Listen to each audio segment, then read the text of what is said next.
રાજકોટમાં કોંગ્રેસ વિવાદમાં શહેર પ્રમુખનો પ્રવીણ સોરાણી પર પલટવાર, ભાજપ સાથે નજીક હોવાના સંકેત, મુદ્દાઓને વ્યક્તિગત ગણાવ્યા, કોંગ્રેસ કાર્યક્રમોમાં આમંત્રણ આપ્યાનો દાવો, શિસ્તભંગ સામે કાર્યવાહીનો ઇશારો, પાર્ટી બદનામ કરનારને નહીં છોડવામાં આવે, કાલે માટે ફાળો આપવા પણ આપી સલાહ। ખાસ કરીને કોંગ્રેસ પાર્ટી લોકશાહી ધરાવતી પાર્ટી છે અને કોંગ્રેસની અંદર કોઈ પણ ઘર હોય ત્યાં પણ ક્યાંક વિચારભેદ રહેતા હોય છે, બધી પાર્ટીઓમાં રહેતા હોય છે। પણ આપે જે મને વાત કરી ઇન્દ્રિલભાઈની, તો ઇન્દ્રિલભાઈ અમારા રાજકોટના પૂર્વ ધારાસભ્ય પણ છે, પ્રદેશના નેતા પણ છે, રાજકોટ શહેરના ડેપ્યુટી મેયર અને સ્ટેન્ડિંગ કમિટીના ચેરમેન પણ છે, સિનિયર આગેવાન છે અમારા ઇન્દ્રિલભાઈ કે અમારી પોલિટિકલી અફેર્સ કમિટીની, એટલે એમાં બધા સિનિયરો આવી જાય, માત્ર ઇન્દ્રિલભાઈ નહીં, જેટલા પોલિટિકલી અફેર્સ કમિટીના સિનિયર આગેવાનો રાજકોટ શહેર કોંગ્રેસના છે એ બધાને સમન્વયથી હું રાજકોટ શહેર કોંગ્રેસના જે કાર્યક્રમો આપું છું બધાને સાથે રાખીને આપું છું। અને આપે જે કોર્પોરેટરની વાત કરી એ કોઈ પણ સંજોગે જે પાર્ટીના પ્લેટફોર્મ ઉપર જે વાત કરવાની હોય એ ચોથી જાગીરની સામે જો વાત થતી હોય તો ગંભીરતાથી આની રાજકોટના શહેર પ્રમુખ તરીકે હું એમની નોંધ લઈશ અને એમને જે વર્તન કર્યું છે અને જે મેસેજ દીધો છે એ મેસેજ ઉપર અમે પગલા પણ આવનારા દિવસોમાં લેશું।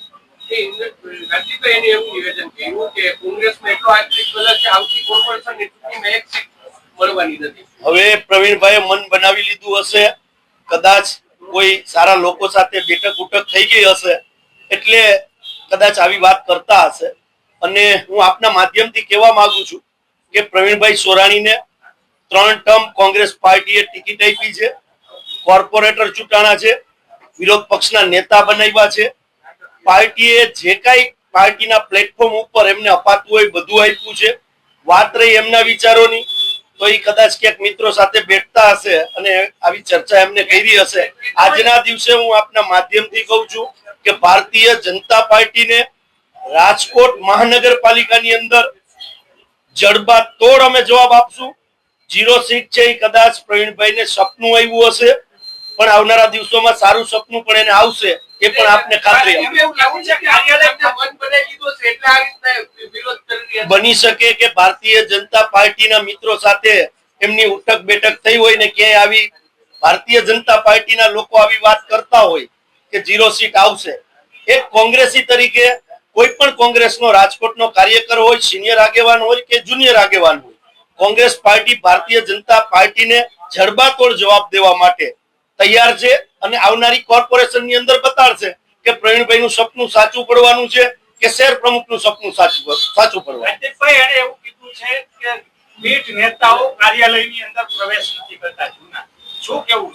ભારતીય જનતા પાર્ટી આક્ષેપ કરે તો માની શકાય, કોંગ્રેસના અમારા કોર્પોરેટર છે, સન્માનીય છે પ્રવીણભાઈ, પણ પ્રવીણભાઈને એટલા માટે ખ્યાલ નહીં હોય કે પ્રવીણભાઈ પોતે કાર્યાલયે નથી આવતા અને પાર્ટી પ્લેટફોર્મમાં જે પ્રદેશ કક્ષાએથી જે કાર્યક્રમો આવે છે, જે દિલ્હી કક્ષાએથી સંગઠન સુજનના જે કાર્યક્રમો આવે છે, મેં પોતે એમને ફોન કરેલા છે। અમે પણ સંગઠન સુજનના માધ્યમથી અમે એક મસ્ટર બનાવેલું છે જે અમારા પોલિટિકલી અફેર્સ કમિટીના સિનિયર લીડરો એટલે કે પ્રવીણભાઈ પણ એમાં આવે છે, એમને પણ આમંત્રિત, ભાનુબેન સોરાણીને એમના પત્નીને પણ હું આમંત્રિત વ્યક્તિગત પ્રમુખ તરીકે મેં કર્યા છે, પણ આજ દિન સુધી એક મીટિંગમાં પણ હાજર નથી રહ્યા। વાત રહી કાર્યાલયનો વિરોધ છે કે કામને હળતું કરીને અગાઉ કાઢી મૂકે, એ એમનો વ્યક્તિગત પ્રશ્ન છે। હું શહેર કોંગ્રેસના પ્રમુખ તરીકે આવ્યા પછી રાજકોટ શહેરના એક પણ કાર્યકરને જો આપને મીડિયાની ચોથી જાગીરને કોઈ એવું કહે તો આપ મને કહેજો। અને પ્રવીણભાઈ પણ વ્યક્તિગત મારું નહીં કહેતા હોય, વ્યક્તિગત વિચારભેદ હોઈ શકે એમને કોઈની સાથે, અને કાર્યાલયે બધા સિનિયર લીડરો આવે છે। હું તમને કહું કે સિનિયર આગેવાનો એટલા બધા આવે છે કે નાથાભાઈ ક્યારા, મહેશભાઈ રાજપૂત કરતા પણ અમારા સિનિયર આગેવાન છે, જે આજે હું યાદ કરીશ કે મનોહરસિંહ દાદા સાથે કામ કરેલું હતું અને શિક્ષણ સમિતિના ચેરમેન અમે બનાવેલા હતા। લાદાભાઈ બોરસદિયા જે અમારે 2000ની સાલમાં એક કોર્પોરેટર હતા એ પણ આવે છે। તકુબા રાઠોડ જે સિનિયર કોંગ્રેસી આગેવાન એ પણ આવે છે। વ્યક્તિગત ક્યાંય કોઈને એકાબીજાને કઈ વિચારભેદ હોય ન આવતા હોય તો એની કોઈ કોંગ્રેસ પાર્ટીને વ્યક્તિગત કોઈની પીડી એટલા માટે નથી, કારણ કે પાર્ટી છે એક વિચારોથી ચાલતી હોય છે, કોંગ્રેસ કાર્યાલય છે એ વ્યક્તિગત ઇન્દ્રનીલભાઈ રાજ્યગુરુના કાર્યાલય નથી, કોંગ્રેસ પાર્ટીનું કાર્યાલય છે. ઇન્દ્રનીલભાઈએ કોંગ્રેસ પાર્ટીને જગ્યા આપી છે કે આ જગ્યાથી કોંગ્રેસ પાર્ટીનું સંગઠન સારી રીતે ચાલે, એનો સારો ઉદ્દેશ છે. તો તમારે વ્યક્તિગત કોઈનું નામ લઈ અને કાર્યાલય સાથે, તો કાર્યાલય આવનારા દિવસોની અંદર જ્યારે આપના માધ્યમથી કહું છું કે કોંગ્રેસ પાર્ટી કાર્યાલય બનાવવાની છે, તો આપના માધ્યમથી કહું છું કે આપ પ્રવીણભાઈને પૂછો કે કેટલો ફાળો આપશો. રાજકોટની અંદર 5 કરોડનું કાર્યાલય અમે શહેર જિલ્લામાં આવનારા દિવસોમાં લેવાના છીએ.